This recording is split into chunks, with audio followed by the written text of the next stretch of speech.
حضرت عمر رضی اللہ تعالیٰ عنہ صحابی رسول، وہ صحابی جن کو اللہ کے رسول صلی اللہ علیہ وسلم نے مانگ کر لیا، اللہم اعز الاسلام بعمر بن خطاب او بعمر بن اشہام، وہ عمر جو دوسرے خلیفہ ہیں، جو اسلام کے لیے ان کی قربانیاں ہیں، اللہ کے رسول نے اسلام کی خدمت کے لیے، اسلام کے لیے عمر کو مانگ کر لیا، وہ عمر رضی اللہ تعالیٰ عنہ 6 نصیحتیں کرتے ہیں۔ فرمایا کہ زیادہ ہنسنا نہیں چاہیے، زیادہ ہنسنے سے انسان کا روب کم ہو جاتا ہے، اور دوسری فرمائی کہ زیادہ مذاق جو بندہ کرتا ہے وہ لوگوں میں ہلکا ہو جاتا ہے، لوگوں میں بے حیثیت ہو جاتا ہے، اس لیے زیادہ مذاق بھی نہیں کرنا چاہیے۔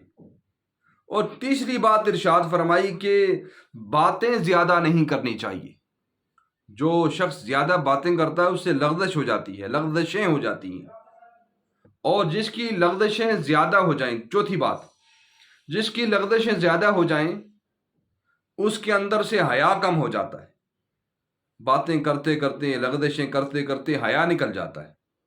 اور 5ویں بات ارشاد فرمائی کہ جس کا حیا کم ہو جاتا ہے، جس کے اندر سے حیا ختم ہو جاتا ہے، اس کے اندر سے پرہیزگاری ختم ہو جاتی ہے،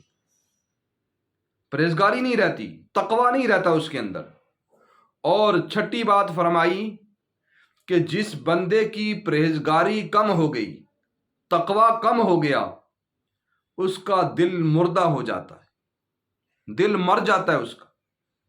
اس لیے ہمیں چاہیے زیادہ ہنسیں بھی نہ، اللہ کو یاد کریں، قبر میں جانا ہے، اور مذاق بھی زیادہ نہ کریں، اور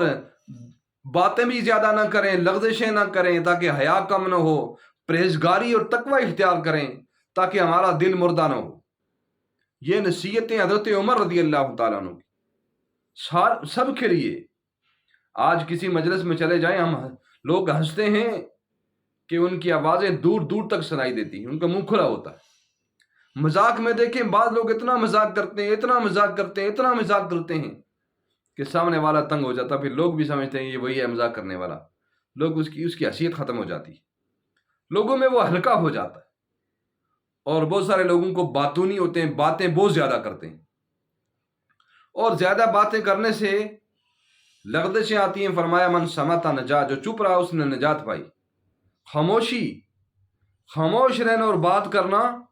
تو دین کی بات کرنا، بات کرنا تو اچھی بات کرنا، بات کرنا تو بھلائی کی بات کرنا، بات کرنا تو نبی کی سنت کی بات کرنا، یہ زیادہ باتیں کرنی چاہیے۔ دین کی باتیں زیادہ ہوں، دنیاوی باتیں کم ہوں، اس میں لغزشیں ہوتی ہیں، اور لغزشیں بڑھتی ہیں، حیا کم ہو جاتا ہے۔ الحیاء شعبۃ من الایمان، وہ ایمان کے شعبوں میں سے ایک شعبہ ہے۔ جو بے حیا ہوتا ہے اس کے اندر، جب انسان کا حیا ختم ہو جائے اس کے بعد جو چاہے وہ کرے، اور حیا جس کا ہوگا تقویٰ بڑھے گا، اور تقویٰ بڑھے گا تو پرہیزگاری آئے گی، اور پھر دل زندہ رہے گا، پھر اللہ کی عبادت کرتے ہوئے مزہ آئے گا۔